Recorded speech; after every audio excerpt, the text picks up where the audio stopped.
Divine greetings, masters. Thank you so much for joining. Very good evening, good morning, and good afternoon from whichever part of the world you're joining in. Thank you so much. This is Madhu Soni welcoming you all to Light and Soul Meditation English Room. Very warm welcome, masters. So today we are going through your soul's plan, Swadhyaya, as it had been happening from past 2 weeks. So this is the third week, I believe. And today we have Neeraja ji with us, who would be doing your soul's plan Swadhyaya of page numbers 148 to 157. So let me add myself also. So masters, before we go ahead, let me introduce you to Neeraja ji. Neeraja ji is basically from India, but right now she is living here in Austin from past 33 years. She's working remotely in she's an environmental toxicologist, and she's a scientist. Basically, that's what I wanted to say. Her work is in Washington DC. So she is a mother of two big kids, I would say, a boy and a girl. Both are working, and she also is mother of she's also mother of two beautiful furry munchkins, I would say. And so they are there. Apart from that, her spiritual journey actually started when she was in college. So it had been like way long back, I would say. In 1991, I think she came here in US for higher studies. And she in 2000, in the year 2000, she actually started doing Sahaj meditation and also the art of living by Sri Sri Ravi Shankar through Darshan Kriya in 2008. And then she came into PSSM in 2022, and there she had some in her family there was someone who actually experienced a lot of severe mental health issues, and so she took guidance from Chandra sir, and she went into past life regression also. But apart from that, she had read Yogananda, autobiography of a yoga, and that made a great impact on her mind and spirituality. So there are a lot of books that she had read, and definitely it opened a new spiritual world for her. And that's what she has told about herself to us. So masters, definitely there had been a lot of challenges in her life, but she came out beautifully. And definitely we all know that once we are into meditation, we can help ourselves and we can create a new different life for us. And that's what she had told us about. So anyhow, now taking this forward, masters, Neeraja ji is with us here. She would like to go and let us know about the page numbers 148 to 157, Your Soul's Plan, Chapter 5, Swadhyaya. It is on drug addictions and alcoholism. So still we are onto chapter 5. Yesterday, Pooja ji has also covered before that. So today, Neeraja ji will help us. So yes, Neeraja ji, over to you. Very warm welcome. Thank you so much. Thank you. Namaste. Thank you for the kind explanation. Just getting into past life, that's the only one. I'm really intrigued by that. Other thing. And so we'll start off like at page 147, just a little bit to get the continuity. We're going into Pat's story right now. And Pat seems to be one who has a little bit of humor. He was the author is talking to Pat, and Pat is from Amarillo, Texas. And so Pat's story is kind of where he says he started drinking at the age of 14 with a friend when they got into going to some kind of a community center. There was a new community center, so they just went there and they tasted the first beer there, and they didn't like the taste or the immediate effect, but they felt very like it gave them confidence. And the main thing was that they could have some confidence to dance and have more confidence to talk to the women over there. And so it gave them this kind of like he's equivalent to somebody called Fred Astaire, and I did not know who he was. And so I kind of Googled about him. Seems to be one of the greatest musical singers and dancers at one time in the US. And so he has this confidence. The drinking gave him that confidence that he was extremely good looking, that he had all the right mentality, and he was this kind of false sense of confidence was something that he could get. Amarillo seems to be a small town. He wanted Pat's strongest desire was to just escape from there. And the way he found escape was that he joined the Navy at the age of 16. So he quit high school with his mom's permission and joined the Navy. And then he was sent overseas to Japan and Hong Kong. And what happened once he went there was that he was given like he had the freedom. He was able to drink a lot. He was kind of hanging out with slightly big older kids, boys about 17 and 18. And so from there, his drinking kind of got out of hand, because in the Navy, he had access to it. He was drinking almost daily. He would go home often drunk to work. At work, he would try to kind of cover it up and be a little bit sober, but then he would go back. And he kind of started getting a little bit aggressive, where he would want to go to a restaurant only if they served liquor. He would try to smuggle the alcohol into the theater.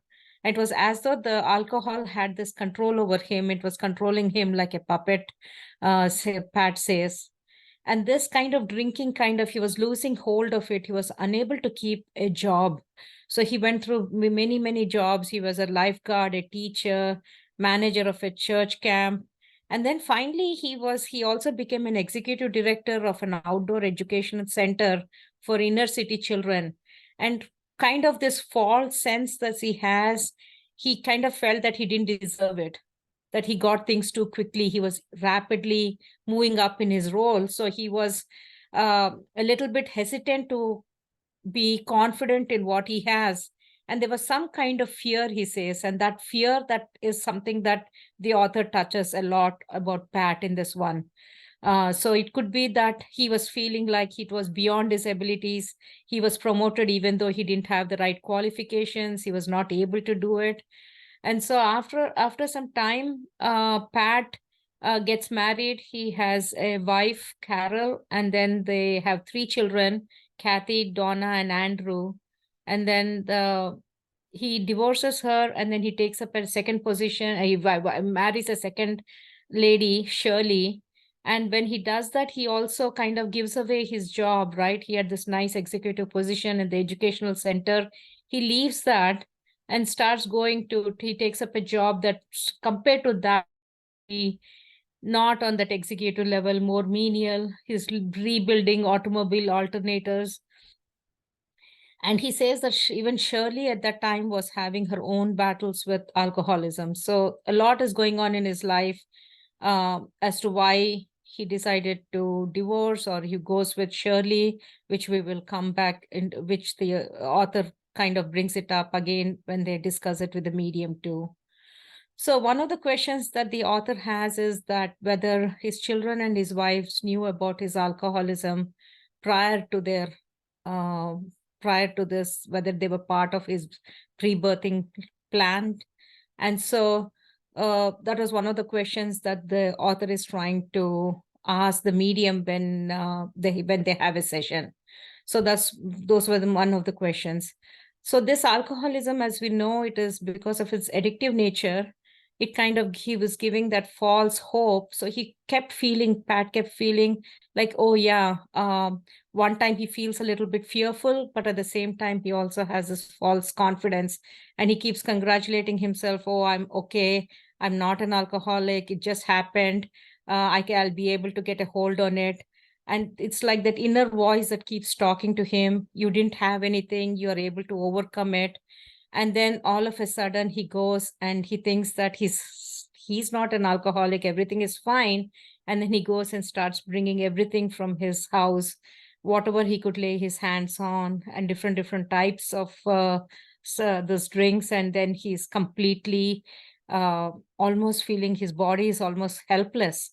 He's completely paralyzed with that much of alcohol in his body. Something happens that night, and it's like, he's almost trying to fight this alcohol, the addiction taking over him. And over the years, he's always kind of denounced God. He was like, didn't believe that there could be somebody who's living, loving, somebody as personal as God, but he always took a negative connotation to what God means. But on that day, when he was completely paralyzed with alcohol, he's on his knees, he's completely begging God, like, I really, really need help. I just cannot go any further. The moment he has that surrender, it was as if a miracle was happening. It's not like some kind of light coming and something happening, but he just, some kind of confidence he gets, some kind of peace he gets, that maybe there is really God. He could have that, he can feel that. Um, so it takes some time. It's not overnight. Pat continues to drink in the meantime. During that time, but in the back of his mind, he always kind of feels that there is somebody out there. And then 4 days later, he says all his desire to drink completely stops. And before that, he said, like, I didn't have any concept of not drinking, and all of a sudden it passed. So that night, when he was on his knees begging, looks like there's something happened in his whole being. So one of the questions that the author is also asking here is like, whether this has some kind of thing where Pat had parents who were drinkers. And so maybe that was the reason Pat wanted to experience alcoholism in his lifetime, or in his pre-birthing plan, did he wantedly choose alcoholic parents?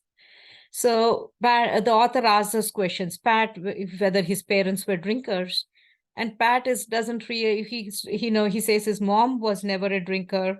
She was a teetotaler, but his father may have been an alcoholic, but he didn't do it openly. He would not open, but he seemed to like he had something that around. And so he have had problems not open out to the world.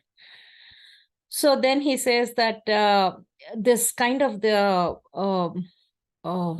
drinking habit that is hard caused a lot of destruction in his personal life. He kind of left his first wife, even his children, to the point that he never even said goodbye to them. And that had kind of an influence on his children. Over the years, his 3 children, they had some kind of other difficulties in their life. Andrew, one of the kids, was having problems with discipline. Later, he got into drugs and alcohol. The daughter, Kathy, also has turned to drugs. But he says that somehow these kids were able to turn things around. But Pat feels guilty that because he left them, that could have been one of the reasons for the kids to have gone and had all those difficulties in life. They were at a vulnerable age. They needed somebody as a father, and they didn't have them at that particular stage. The author also asked now, like, whether his relationship with Shirley and whether the drinking had any effect. And this is pretty interesting here, because Shirley seems to have never judged him for his drinking. She had her own problems with drinking. She was also dealing with alcoholism, but she never criticized him. But the thing that happened was that Pat sometimes blames things that Shirley was the reason that he moved from his top position of executive position to rebuilding alternatives for a living. So he kind of uses this word albatross, like as though she was the main reason that it happened. And he kind of puts the blame on Shirley, that she was good enough, that, she never complained about his drinking, but on the other hand, because of her, he had to make some choices, and especially in terms of his what he was doing for a living. So then it's kind of it was like they were trying to figure out what to do, and Pat was kind of hesitant, it appeared, to share something. But then he comes out and he says that maybe because of all this, that several times he also tried to commit suicide. he kind of goes through this elaborate plan of how he tried to booby trap his van, because he had access to all these alternators for his automobiles, and he kind of would put that big heavy toolboxes sitting right behind the driver's seat. And he had thought many times was to kind of take his car and just run into a tree, especially, on a twisty turny road or something. And he felt like the alternators would fall on his head and knock him out. He was going through some feelings of wanting to end things and not go along. But he says, like a miracle, that he at least tried 2 or 3 times, and every time something happened to kind of make sure that he was not hurt. He says in one instance, he saw some headlights, people coming, and that kind of threw him off, and he didn't go ahead with his plan for the suicide. In another time, he says he was kind of surprised, and like a rabbit kind of ran in front of his van, and he just could not hit the rabbit. So it shows a caring nature for Pat, because even the first time when the headlights came, even though he was going through his own depression and all, he did not want to hurt somebody else. He was careful, he was able to have that much of presence of sense that his vehicle would not go and hurt somebody. And the second time, even for the rabbit, it shows his concern for an animal there, that he just, put brakes, and he did not go through and do it. So over the time we have heard, right, there's nothing that happens. There is no such thing as coincidence, and things happen for a reason. And he feels, remember the time when he was on his knees praying to God, whether these things intuitively, was this something because of that? Because in life, there's no such thing as coincidences. And sometimes whether when he's praying to God, when he was there, was those interventions so that he won't hurt himself fatally, whether that was the angels or spirit guides, somebody was there to kind of pull him, give him a hand, and get him out of that. So though that plays a big role in his awakening, I guess, in his spiritual evolution. The author then starts asking him, like, did you have anger, and what was the role of anger in your drinking problem? And so one of the things that the Pat says here is that liquor seemed to be bringing his anger down, he said. Because what happens is, I think when they are so intoxicated, even a small thing, something as small as something falls down, like a salt shaker or something, and that would just be like a pushing your buttons or getting angry, and he would get infuriated, really, really angry. And the thing right now is, after that night, when whatever happened, and then the 2 incidents that have happened after that, he says he doesn't drown himself. He doesn't go and get completely drunk. But then he says he makes a conscious contact with God, of understanding what it is. So there was a big change in him because of that. The author also starts asking him, he says, Pat, for a long time, you wouldn't believe that there was somebody personal, loving God. And then he says, all of a sudden, you arrived at a place where God is there, God is loving.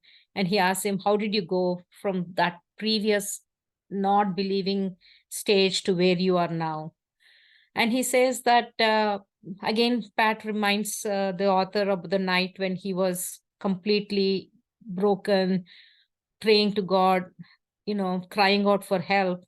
He says that could have been a big part of it. And then he also says that he joined this group, the Alcoholics Anonymous, with helping him, and that they kind of helped him find this comfort and strength in knowing that there is somebody up there, God, who is loving and who is going to take care of him. So he also adds that if life becomes really threatening, which is rare, he says, now that he has this strength, now he knows he has this resources or tools, he has discovered that everybody's children of God, that he's not a bad guy up there to just strike people down the way he used to have that. He changed his attitude, he's changed his mentality. And he says that because of that, God is able to lift you up. So you have to make the first step, and then you ask for help, and then help will come to you. Compared to earlier, he was closing the doors and telling there was nobody out there. One other big thing that has happened here is that, his daughter, he calls her baby daughter, and she says to him that she thanks her father that because of what you did, because of what you did to us, not like, you having your own alcoholic problem, you abandoning us. In a way, it helped me strength who become a more stronger person. And that was like a big awakening thing for him, that his daughter was not angry with him at that point, but that she was taking that as a reason for her to become stronger. She was able to overcome whatever problem she had with her addiction. She was able to come out, and she replies back to her father when Pat says, I love you. She's able to come back and write back to him and says, I love you too. And that was a big thing to Pat, because he had abandoned a little girl, his children, his wife, and he had left, but the girl has the strength and the confidence to forgive him. So there are a series of questions at this point. The author is asking, like, what would you like to say to a reader who loves someone who is struggling with alcohol? And then Pat says that you have to understand that the person who has this addiction, that they are going through some problem. They have this sickness in them. And so, they don't know that they're having this problem. So if somebody doesn't tell them, then they can hurt themselves, and they can and hurt themselves and others. So he says that it's a responsibility of somebody to tell them. Though it's not easy for them to accept, you at least have to go to that. The author now asks another question to Pat. What would you like to say to people who themselves are struggling with drinking? And Pat's question to that is to hang around till the miracle happens. He says the day will come. It's just that simple. So it is a question about accepting that you have a problem and asking for help, and just have that confidence that the day will come.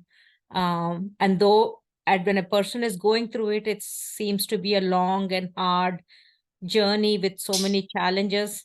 It is as simple as asking for help and believing it, and surrendering. So at this time, the section moves on to actually Pat's sessions with the medium, Stacey Wells.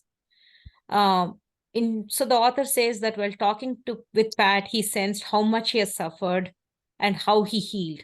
The contrast was like so big, from where he was to where he healed so much. Not only he healing, but also his family healing. So he felt confident that the spirit guide, Stacey, would be able to guide and look and provide much more insight into Pat and his family's pre-birthing plan. So this is a summary of a primary and supplemental reading which are combined in this following narrative, the author says. He says that the summary is that each family member who appears in Pat's pre-birthing plan agreed to be included in Stacey's readings, which is really good. And so the author provides the basic information to Stacey Wells, the name, the birth dates, so that the spirit guides can go and access the Akashic records. And the author also provides to the medium how each person was related to Pat. And then the medium kind of tunes into what is Pat's life and pre-birthing plan. And he sees that, Stacey says, the medium says that, I see that relationship issues are a huge challenge for you in this lifetime. And she also says that, I also see that you're working out your karmic learning experiences through your relationships in what you've chosen to do.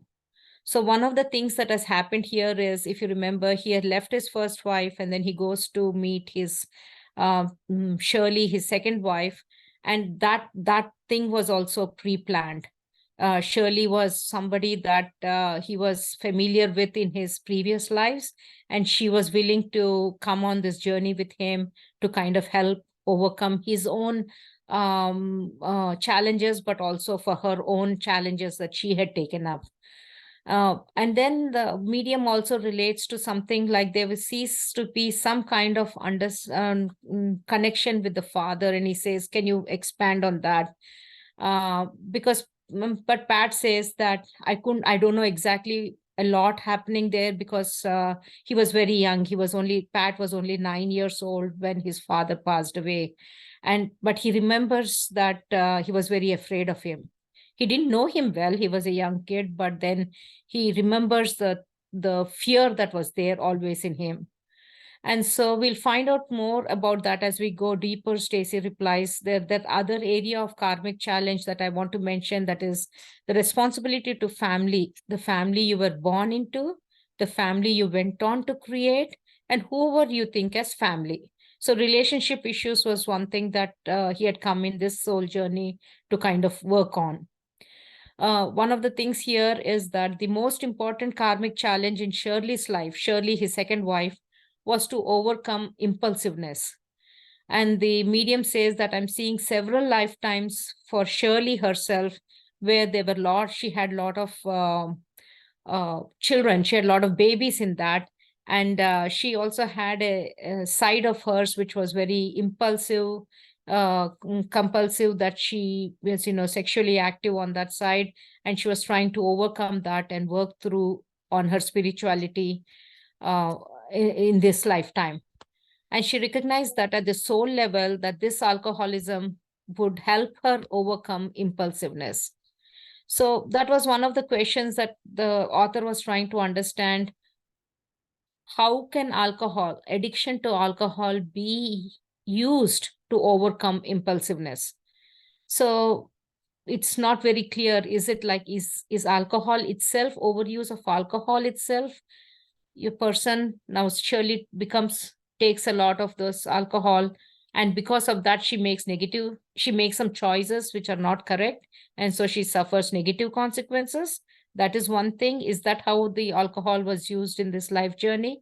Or was that alcohol would prevent her from acting impulsively? So the two things. And the medium says that it most likely is the former. That is that Shirley's impulsive nature makes her drink more alcohol, and because of that make bad choices and suffer negative consequences. So it was the impulsiveness that caused her to use alcohol. I often see misuse of mood altering substances or addictions when I see this karmic cycle in somebody. So they use that alcohol, and because of that their mind is altered, the addiction is set in, and then you kind of have some negative consequences.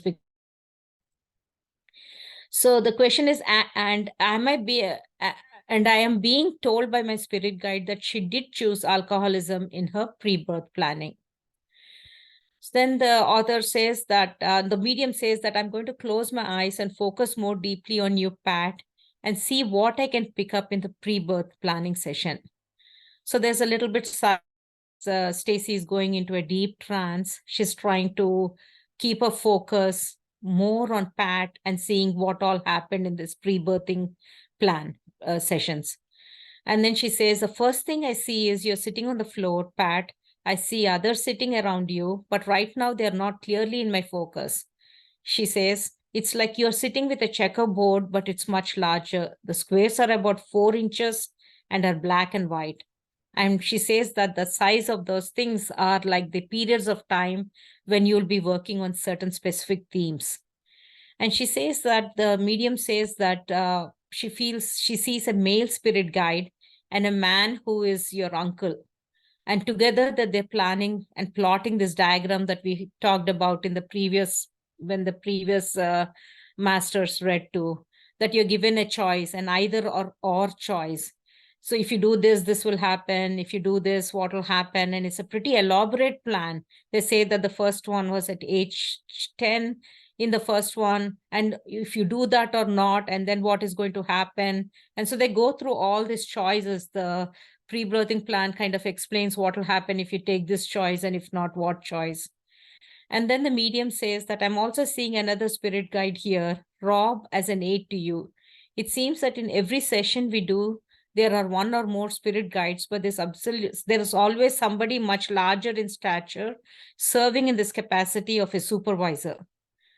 Pat, the one I see you working with on the floor is your main spirit guide who has been with you your whole life, she's been told. That's what the medium is able to get.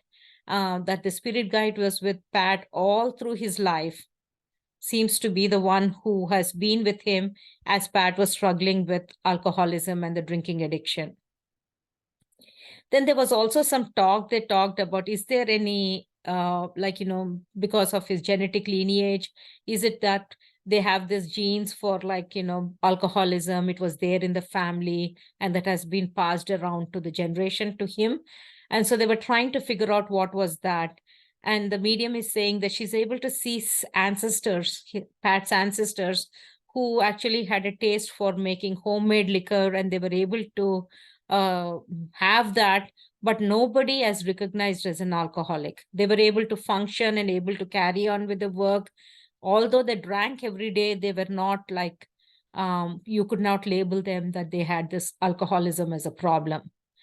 There was definitely some dependence, but not like a big addiction kind of thing. So this talk about the genetic predisposition, and they brought this up. The spirit guides had explained that to Pat and said that there is some talk of a genetic predisposition, and asking if you're okay with that. And Pat said, yes, that was okay with him. And again, seems to have been an arrangement between Shirley and Pat to walk this journey together. It appeared the medium was able to get information that there was a great deal of love between these two, almost like a spirit kind of friendship kind of thing. They have been friends in the previous lives, in between lives, many times. And so there was some discussion that since both of them were going to be working on the same issue, which is alcoholism, that they would come together hand in hand. So then the question was, did they specifically plan to experience alcoholism together? The author asked Stacy, and she says yes. And so at that point, Pat says, that rings a bell. I remember something. And the author kind of describes that Pat's intuitive remembrance was very meaningful. He had come to understand that we have to come to understand, the author had come to understand that our memories, including our past lives and the time in between incarnations, are stored in our DNA. So this Pat's, that ringing a bell, we say, right? Oh, I remembered something that was there, was kind of a resonance with that information that there could have been some predisposition to his alcoholism. The medium then says that she sees both Pat and Shirley holding hands as they talk about this. And it appeared that that must have been one of the last things they talked about before one of them was born. It's given in the next few sentences as Shirley saying, I will join you. And the uncle, who was one of the spirit guides, if you remember, they were sitting there and talking to Pat. He says, the uncle is asking Pat, are you sure you want to do this? And Pat says, yes, it is the only way I'm ever going to be learned to be unafraid. So there was one reference to Pat having some fear in the past, and that the author says there's some relevance to that fear, and that was because of this. Pat seems to have taken up drinking alcohol to cover up that anger and fear. The anger and the fear, maybe being afraid of the father to consciously remind him that that he was working on letting go of the fear. So there was this fear that was there in his previous lives. One was of his father. He was afraid of his father. The second was because in one of his lives, in a past life, he was a soldier, and he kind of died young in that. And so his soul had that fear, and that he died in that past life. He only died at a very young age of 19. But what happened, the medium is saying that he was one of the last survivors. He was young, there was a war or something, and he was going. He saw a lot of people being killed. It was a battlefield. And then the fear that was there, that was in Pat in that lifetime, in the previous lifetime, and then he dies. And so he kind of, in this lifetime, there is that carryover of that fear from the previous lifetime. And so this alcoholism was one thing to thinking that, falsely thinking that alcohol is the way to overcome that fear. And then the medium also says that in another lifetime, she sees him as one of the earlier settlers in the US. and that they were in a covered wagon, and the wagon was attacked. The wagon train was attacked and everyone was killed. So again, this soul at that past lifetime had also experienced a lot of fear. So the fear is not a question of fear of dying, but it's a fear of being left alone, fear of not being able to handle life on your own. So he's seen that in the battlefield in one lifetime, and now in that wagon, there was a fear with what happened. So in addition, maybe not just the fear of dying, but just the fear of being left alone, and how can he handle or cannot handle the life on his own. And then the medium says the picture was coming into focus. She says that Pat had carried this life, that energy of fear, in his subsequent lifetimes. Souls seek to heal in subsequent lifetime those aspects of personality that were left unhealed in previous lives. So sometimes, the fear that we have now might not have anything to do with what is now, but something that we had experienced in the past. Pat had known before birth that he would drink in part to cope with this fear. Depending on how he eventually responded to his drinking, the fear would be transmuted, it would change. His plan was bold and ingenious, they say. Fear could cause alcoholism, which in turn could lead to a healing of fear. So he used it as a way to overcome the fear that was having of being abandoned, of being left alone, in addition to just going through all the trauma of seeing all those people who were killed. So that is one of the reasons why Shirley chose to share this journey with you, Stacy said to Pat. She's very much there to console you and give love along the way. Her intent was to always be by your side. Then the author asked Stacy if there were other reasons why Pat had planned to have an alcoholic partner instead of going through the experience of it on his own, instead of experiencing this alcoholism all on his own. The medium is saying that there is somebody who understood it rather than judged it. So somebody who he's able to, Shirley was there for him. So it was, they could lean on each other because the challenges were, they were used, both of them were planning to use alcoholism as a way to overcome. And so Shirley, therefore, having Shirley as a partner was a wise choice, she says, the medium. Had Pat been forced to change, he would have been pulled out of his birth plan and denied the healing experience he had sought. So the author asks, Pat, do you feel that this is the way it has been with Shirley? The medium says, yes, absolutely. She never did demand oh no, the author is asking Pat, has it always been like that with Shirley? Was Shirley the one who was giving with you, was wanting to be your companion and being able to never judge you? And Pat confirms it, that she says, yes, she never did demand me to stop drinking. She never threatened to leave me. And so that was something that the Shirley's soul was willing to be a companion for him. The author says, as I listened to Pat speak, I thought of the many people who are criticized by their friends and family, either for choosing an alcoholic partner or for remaining with that person over a long period of time. Such decisions, the author says, are often viewed as unwise, indicative of lack of self-esteem, and perhaps even self-punishing.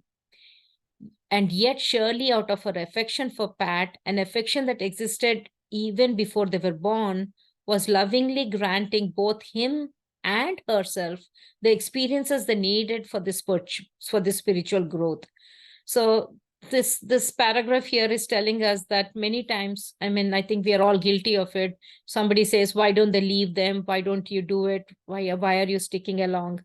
And so this one is that person in this case, surely he was doing it out of affection and kind of wanting to stay along. The author asked Stacy if she could learn more about how alcoholism would serve Pat's purpose. There was a long pause as she listened to that part of the conversation that was happening with the spirit guides. And she says that there is a warning here about how rough life was going to be, especially childhood. And she says that a new Pat wouldn't be given a chance to shake loose from the tree being your father. You wouldn't be given a normal process of development that a boy goes through. In this case, the tree was taken from you and you were left as a limb on the ground. So that analogy that giving is because if you remember, he was only 9 when his father passed away. So that it was a tough childhood without having with his parent being with dying at such a young age when the boy was so young. This sets up a predisposition to fill the void. So he has that kind of imbalance in him, that something was taken. It wasn't a comfortable childhood that he had, not having his father there, his father dying at a young age. And to fill that void, to fill that hole, he was filling it up with alcohol. As an explanation, you would never be given a transitional process of making that leap from being your father's son to being a man. So, that process of when the boy has a parent, he's able to learn and grow so that when he himself becomes a father, then he has that experience to go. And that was taken away from him because of the way his father passed away. The alcohol was going to come into your life early because you would not know how to feel your way through the process. There was some kind of anger when he was an adolescent. That anger covered by the fear and the alcohol kind of dulled the anger because it was acting like an anesthesia. The alcohol was not letting him feel the pain of abandonment when he didn't have his father, the fear of the kind of the imbalance that he had, the fear from his previous lifetimes. But that was all plotted for him in his pre-birthing plan, and Pat had agreed to every step of that.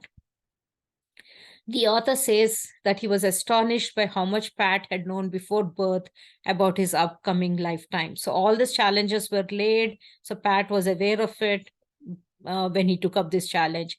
He had been aware not only of the life challenge, but also of the anger and fear that would underlie it and the time at which it would begin.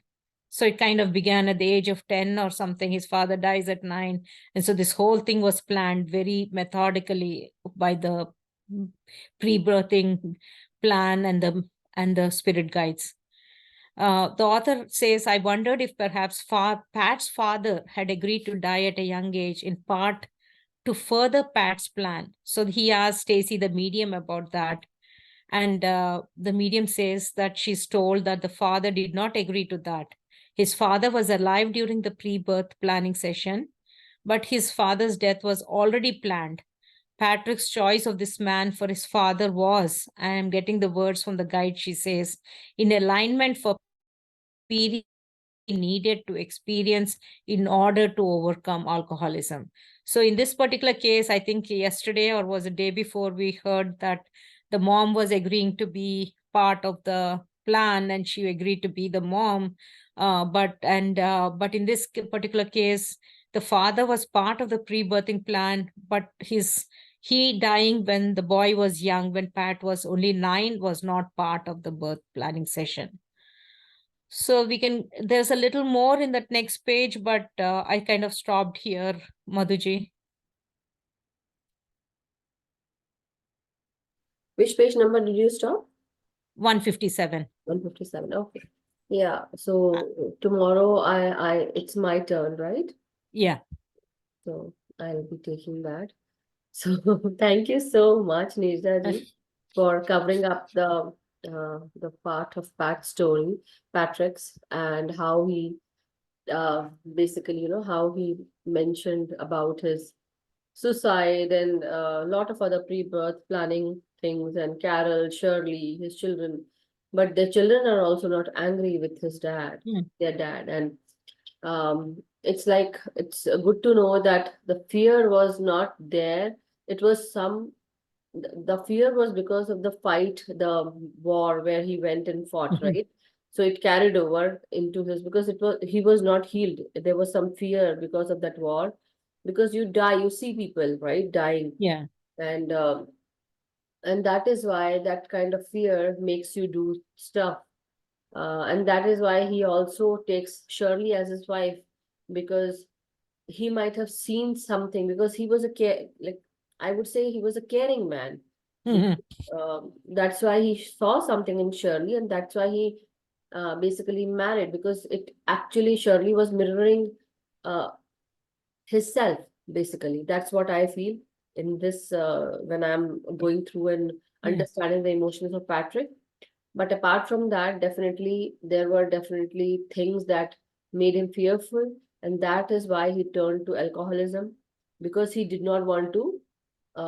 Maybe he might be going through those flashes or something that again and again he did not want to feel. That's where it said that Yeah. anger also came. Yeah. Because why? Because naturally, you see, in spirituality, like here, when we talk about past, present, and future, uh, people generally, people who are in their like who think about their past, they are mostly depressed. Mm-hmm. People who think about their future, basically they are more, many times they're anxious, right? So and present, that's why we say that think about your present, not Yeah. your past, not your future, because you are going to waste your energy. But here, Patrick is actually and sometimes why we there's also one thing, we try and control stuff to happen. When we try and control, and some of the things are out of control, we Yeah. become angry because Yeah. we are fearful, Yeah. because we know that something might happen. That's why we become controlling, we become angry. Angry. Yeah, so that's the reason, and that is where I should just say that's such a wonderful story of Pat, that we he had not only two, like one wife, but two wives, right? And Yeah. the earlier Carol, with whom he was married, she also did not had any anger towards Patrick, Yeah. right? And it's like almost like they did not keep that grudge, but Grudge, they yeah, there tried was to no grudge. learn from it and come out of it. Yeah, Is so it's really very eye-opening that you can do that, and it's not. I know it's for us, or even generally speaking, for couples, definitely it's not easy forgiving, Yeah. right? But That's what. here they were forgiving each other. So thank you so much, Neeraja ji. Oh, thank You you. I appreciate the opportunity. Thank you. don't know. It's like Yeah. it's wonderful that you took this initiative and you finished it. Thank you so much, Neeraja ji. Anyone has anything to share, masters, or anything that they want to ask? Well, Meenakshi ji is here, so she'll be helping me today with meditation. It's her day as such, but by mistake, I wrote my name and then it continued, and then she called me, and then I remembered, oh yeah, today is Wednesday, and anyhow.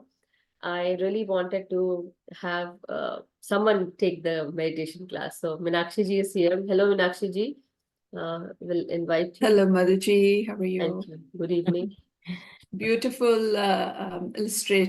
beautifully illustrated Thank Neerja. you. Thank you. Thank you so much for Yeah. sharing. It was beautiful. Yeah. I guess for sometimes we also have this fear, right? We get fear of crawly creatures, or we say we have fear of something, and it's who knows what is coming from previous lives that was not resolved. Correct, Mhm. correct. So Sure. thank you, Neeraja ji. Thank you so much. Anyone has anything to ask or share, masters? This is the time you can raise your hand and ask. Otherwise, we can go into meditation. Yes, Rani ji. Neeraja very nicely explained. Um, I know someone very closely whose spouse is an alcoholic, and now that you were telling me, towards the end that there is more than this life, Yeah. and why spouses they choose to be a partner of alcoholics. So it just makes a little bit of sense now, because I'm very close to that person, and I was thinking, why can't she just leave him? Why can't she just leave him and Yeah. wasting her life? So just, So true. yeah, every day I learn something new. So thank you so much for starting this, Madhuji. Really, a Thank good you book so much. to. No, but see, it's not only you who is learning here. Like I know that you know that, but still, it's like I'm just saying out loud that it's not only you, but I'm also learning. We can never think of like that. Somebody's choosing to stay in that marriage with an alcoholic, just to be with that, like following that birth plan, just to just want to have their soul progress with that knowledge, with that wisdom, just to be progressive, by learning all this, how to like experiencing and also helping that alcoholic person. Really, that's eye-opening. Yeah. And Sometimes we they always have say, right? actually more. Oh, sorry, go ahead. Go ahead. No, they are. I mean, think about it. That just saying that and not being in their shoe is much easier than having that strength and courage to be in that situation, deal with it, and still have the hope of, getting things. But it will get better. That is It will what get I'm better. So saying. That they have more strength. So Yeah. I But know. people generally make that statement like, oh, Asian or Indian, you were sticking on there because you're a doormat or unable to move or do it. But who knows? Or if somebody has left somebody, that could be that their life journey that they've written it like that. That story is done there and that has to be so true. Oh my yeah. So goodness. one question, Madhuji, for you or for Neeraji. Yeah. I don't know if I missed it. So, in that situation, for people who are compassionate towards them, who are dealing with it, what kind of support or what kind of advice or how should you help them? Alcoholics, No, Yes, the caregivers. spouses, spouses. See, the caregivers. Yeah. we can just always give them love, right? We can always give them love. We can have an give them an eye, like ear to listen to them, and but always, I believe that earlier it would be I would be having a. I can't say that, that I have seen so many lives revolving around my life that I know how it is to be, I've seen people, maybe in relations or something, in my relatives. I have seen how an alcoholic does and what happens to the spouse and all those things, So I have that compassion for those spouses as well, but I have also an understanding for alcoholics. So it was not as of that. Uh, I have read this book and definitely it's an eye opener, but definitely it's always there are two ways, always two things.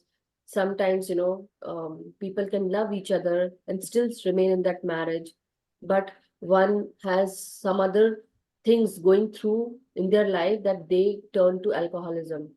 It is just giving them an ear or helping them understand, giving them more love and compassion so that they can get out of the situation. Until unless they are awakened, we can't do anything about it. Maybe that's their soul plan. And for spouses, it's about the soul plan where they are giving that support to be there in front of them and going through that pain.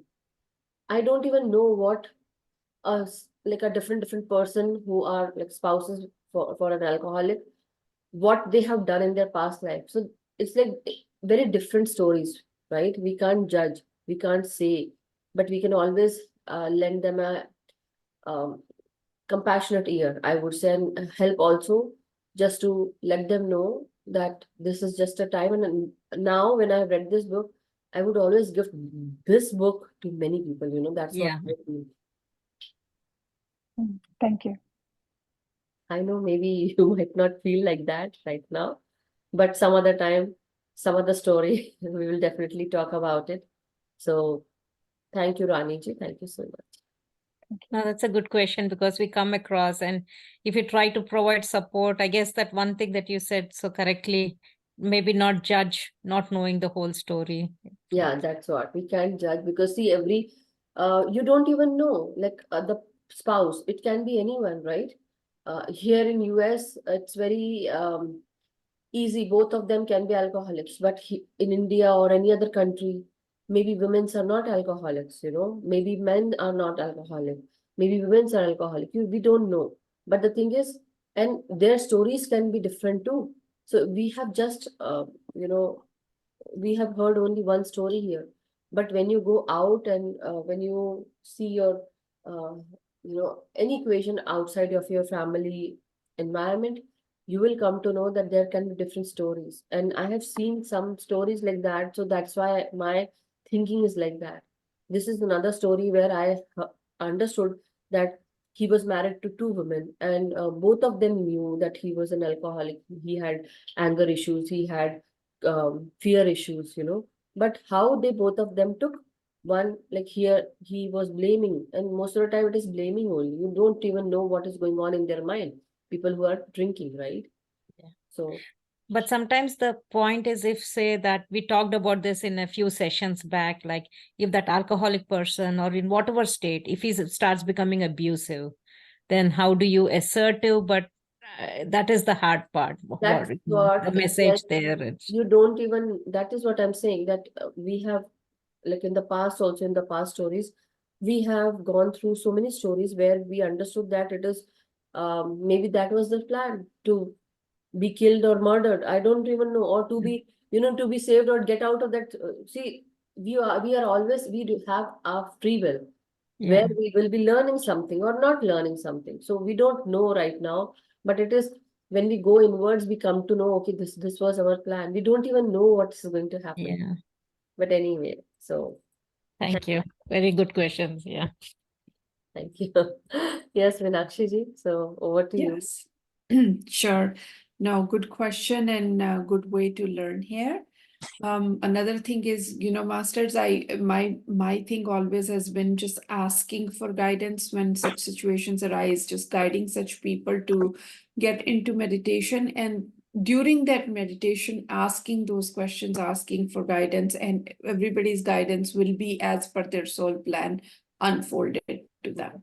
Yeah. That's what, but sometimes, Meenakshi ji, when people are not meditating, it becomes very Yeah, difficult. it And becomes when hard. people are not praying or asking for guidance, then it is very difficult to even get Yes. guidance. And there was this one story where in the starting there was a person, I think it was Penelope's story, Penelope's stories from Soul's Plan. And there, in her past life, Penelope's mother had a boyfriend who killed Penelope's mother, and it was like on the go, like just having an argument, and it just happened. So there was, like, definitely there had been abuse and all those physical abuse basically. So that happened, and that created a different, like, a fear. Not maybe she was physically handicapped, like, she could not hear because she chose that kind of birth plan where she did not want to hear any violent things. So it is so different stories. We don't know, Mm. and that is why when Robert Schwartz had written this story, definitely we are further. Maybe we are going to learn something else. We don't know, but let's wait for the guides. Yes. Stacey, and Yes. so over to you, Meenakshi ji. Thank you so much. Thank you. Thank you so much. Already, masters. We'll do 30 minutes of dhyan. I'm sharing the music. Get into comfortable position, everyone. I made you And host, so you can okay, address it. sure. And then 3 locked position, masters. I'll take my camera off in a minute, but eyes gently closed, hands in interlocked position. You're sitting in Sukhasana, like this, or on a chair with your ankle crossed.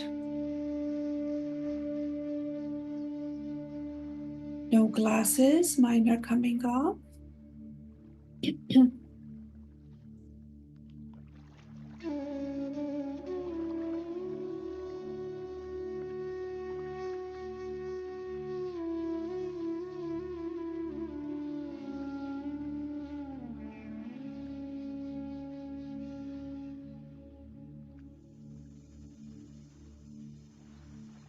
We are doing the Anapansati Meditation, which is simply observing your breath.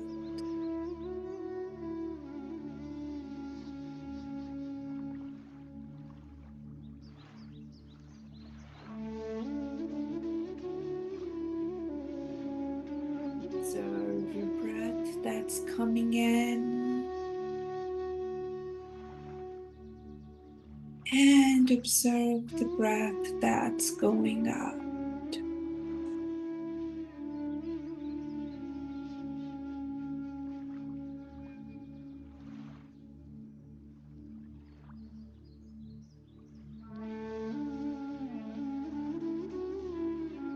To begin with, let's relax ourselves with a very deep breath. So deep that you can feel it all the way to your stomach.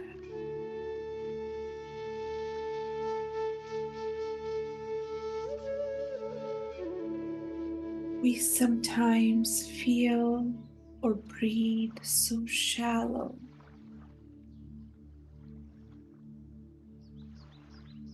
that we forget to send the breath or pranavayu to our entire body.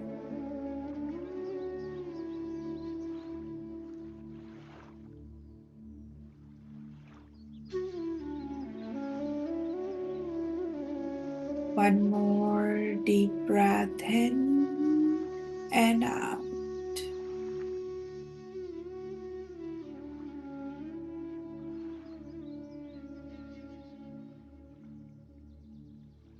Surround yourself with the beautiful white light masters.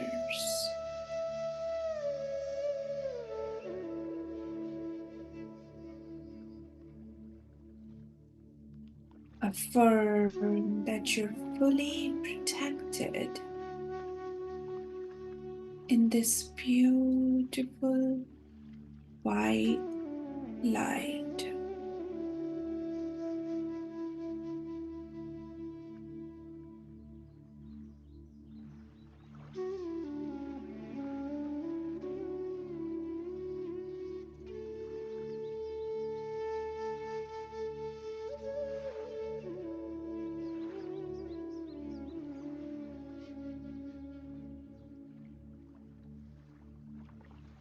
Let's start with salutations to our beautiful Guru,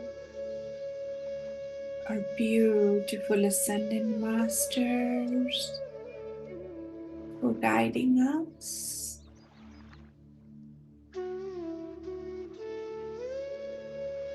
Guru Brahma, Guru Vishnu, Guru Devo Maheshwaraya, Guru Sakshat Param Brahma, Tasmai Shri Guruve Namaha.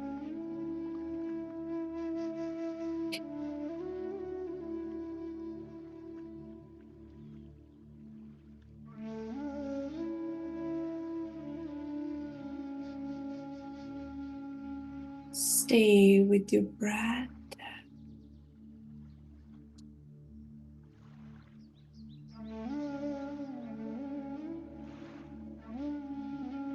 And yes, thoughts are going to be there, but stay with your breath, and that is your object of attention. And those thoughts arise in your mind,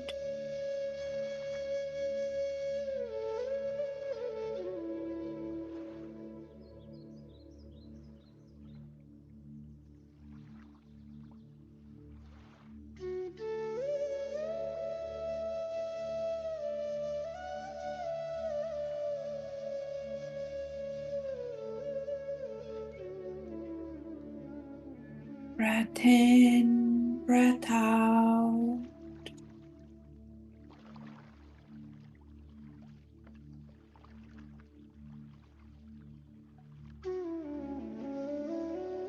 Awareness onto your forehead and gently relax your forehead.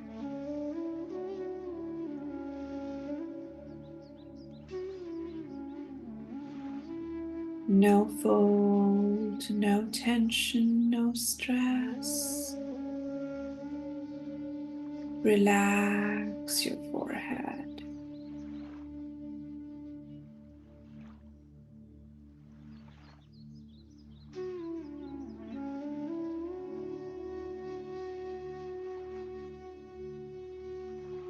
Your eyes are gently closed.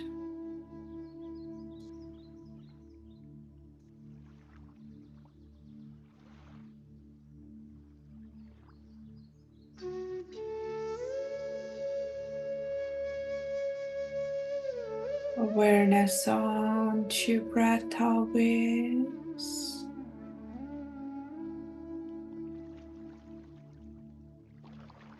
Relax your facial muscles.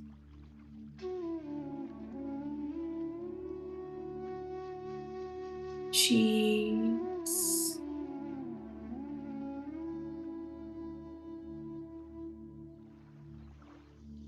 Nose.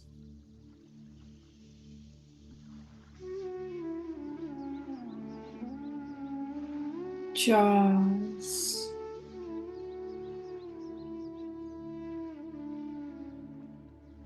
Lips.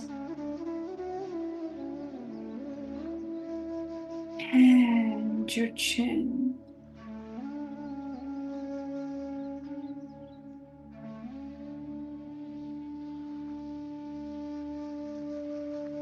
Relax.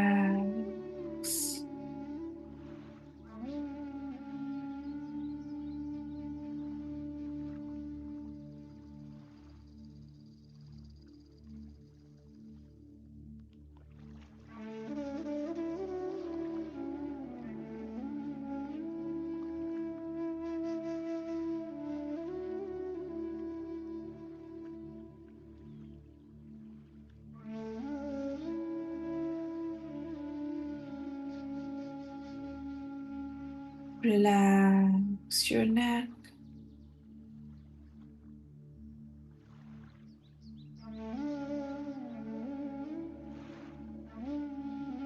No tightness, just relax.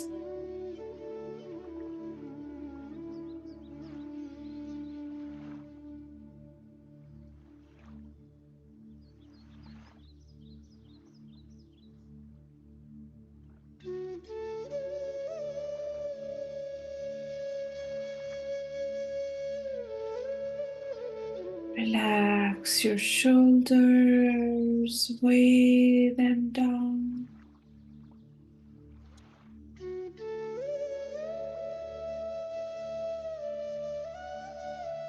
Relax your arms.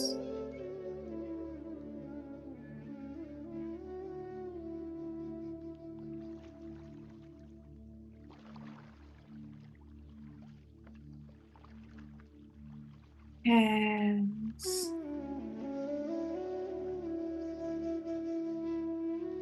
And fingers that are gently clasped.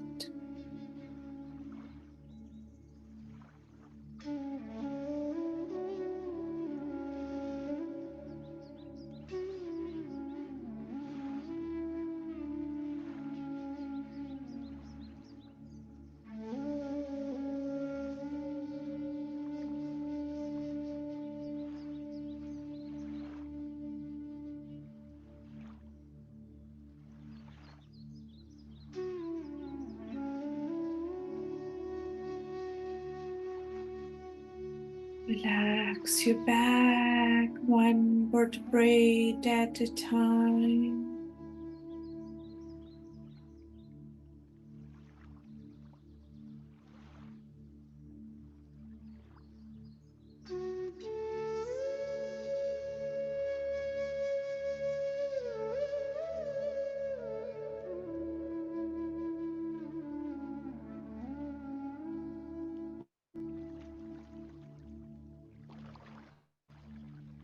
Feel your entire back is breathing on its own.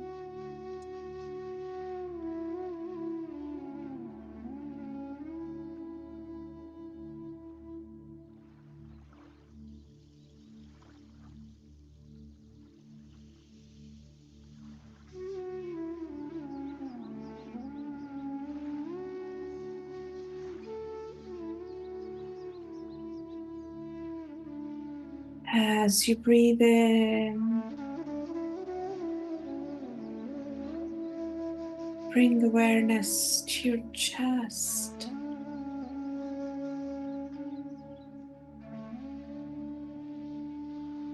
And as you breathe out, let go of all the unwanted feelings.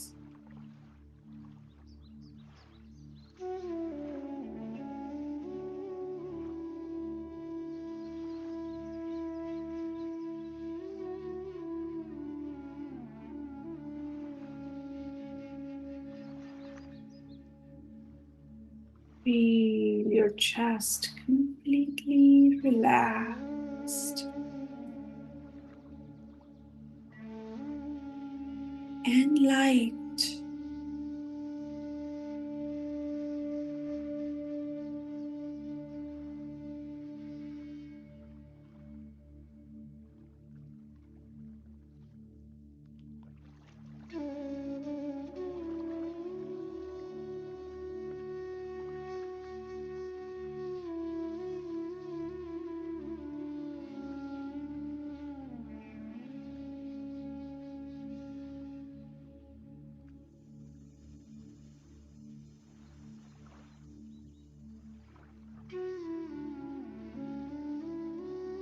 Breath in, breath out.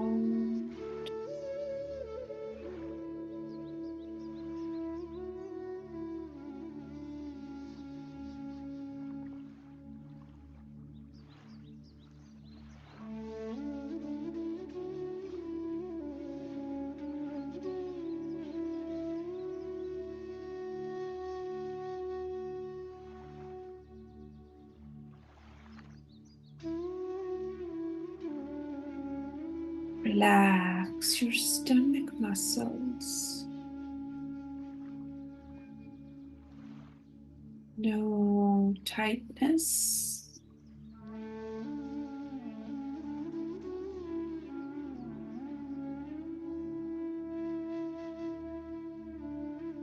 Loosen it up and relax.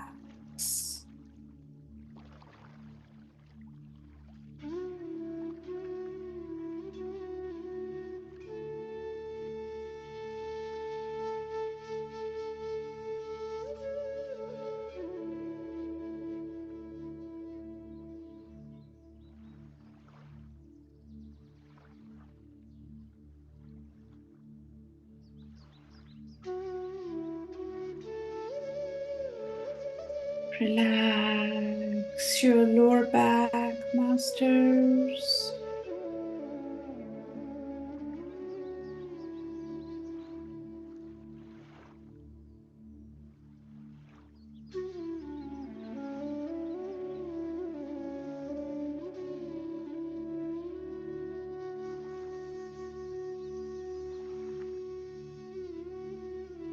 Relax your hip muscles.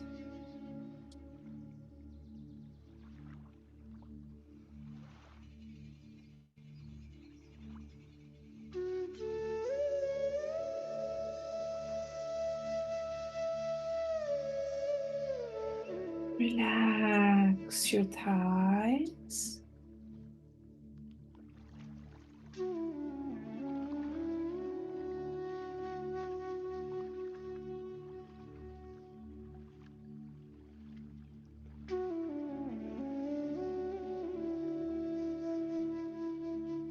Knees.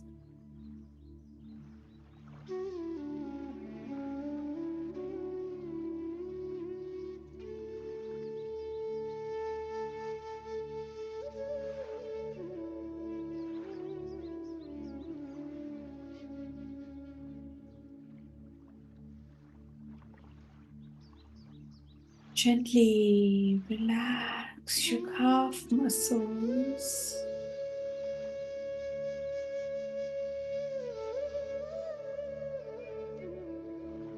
While remaining with the rhythm of your breath, masters.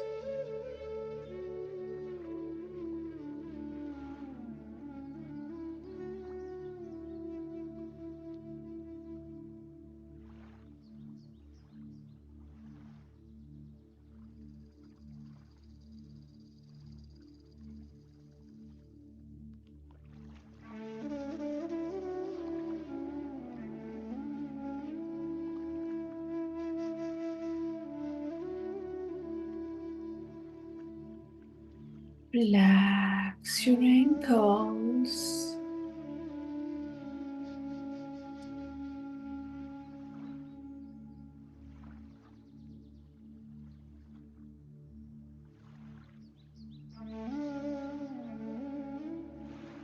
Feet and your toes.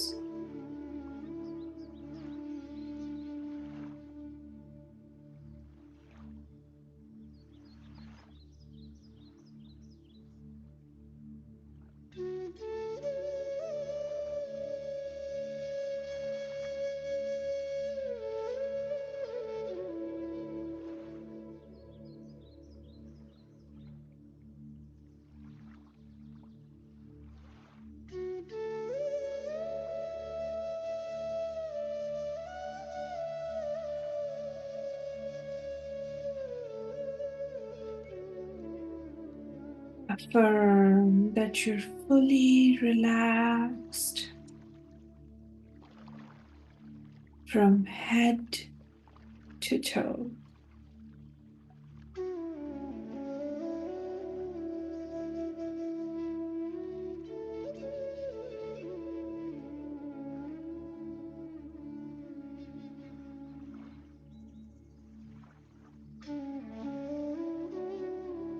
Let's go deeper into the journey.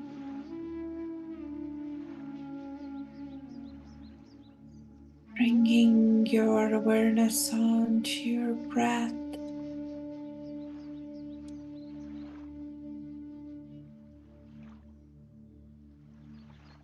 Following every incoming and outgoing breath.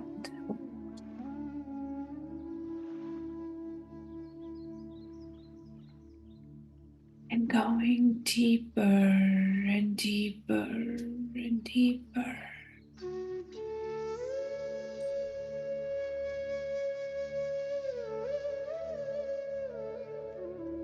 By becoming one with it.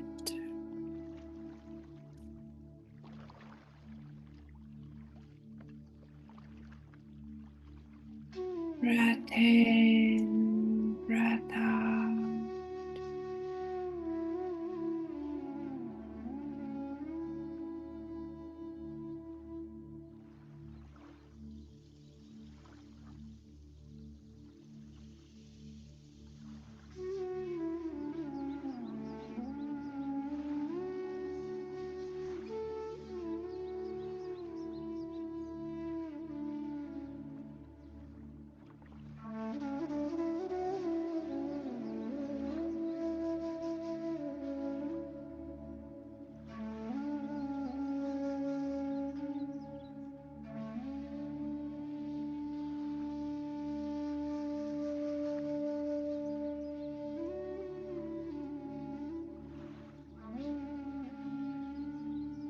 Remain with your breath, masters.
Continue to observe your breath.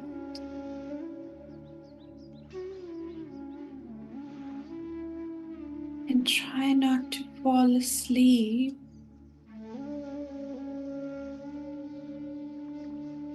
Stay aware.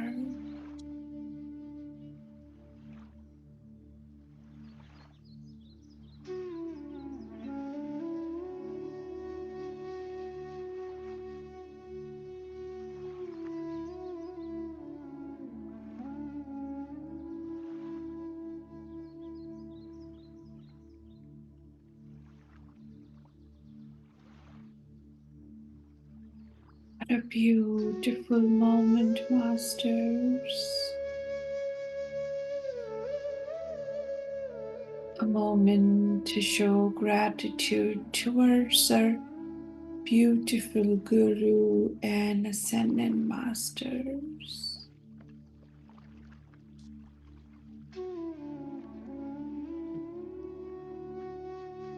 Moment to show gratitude towards this body.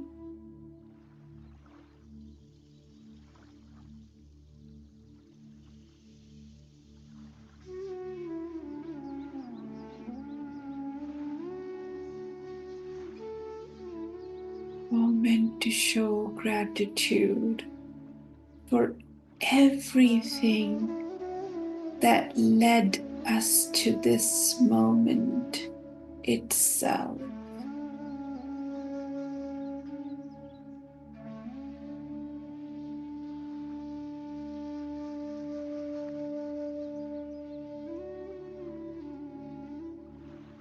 Let's give our thanks.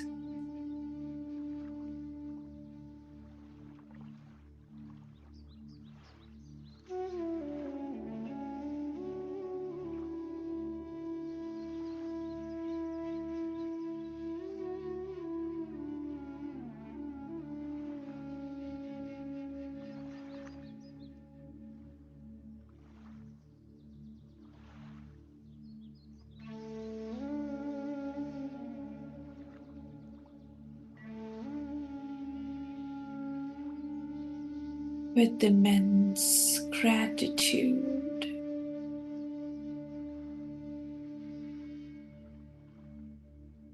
Those who are ready to come back, Masters,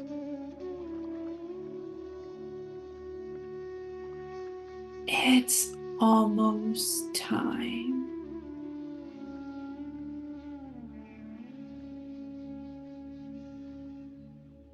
But those who want to remain in their bliss,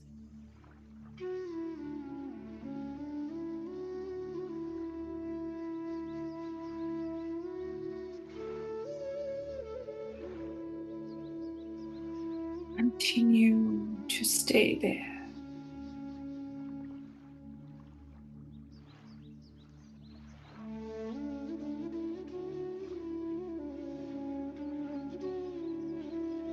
Gently feel your toes.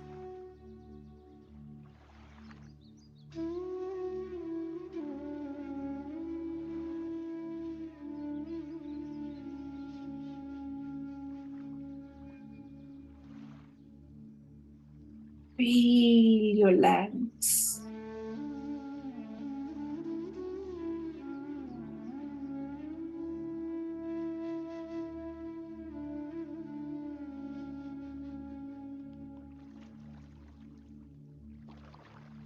Straighten your back.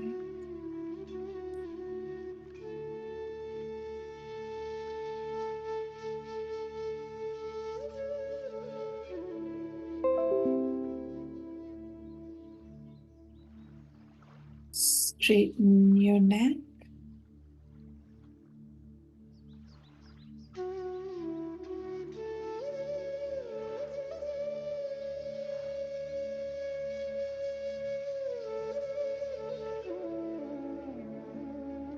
Unclasp your fingers and rub your palms against each other.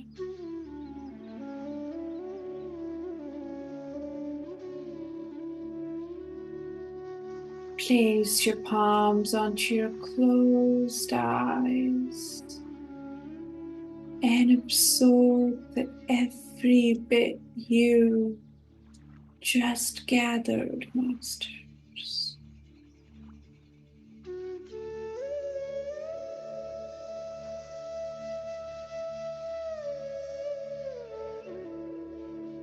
With immense gratitude, open your eyes, ready to take on the world.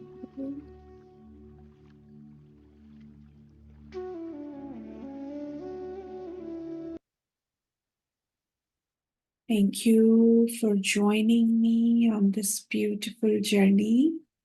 It was only 30 minutes, but it was wonderful. I am here, Masters. If anybody wants to share anything, say anything. Otherwise, I'll let you stay in your bliss. I know it was a long class today.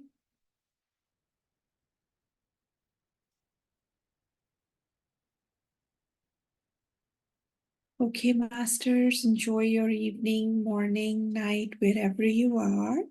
We will see you same time, same place tomorrow. Om Sai Ram.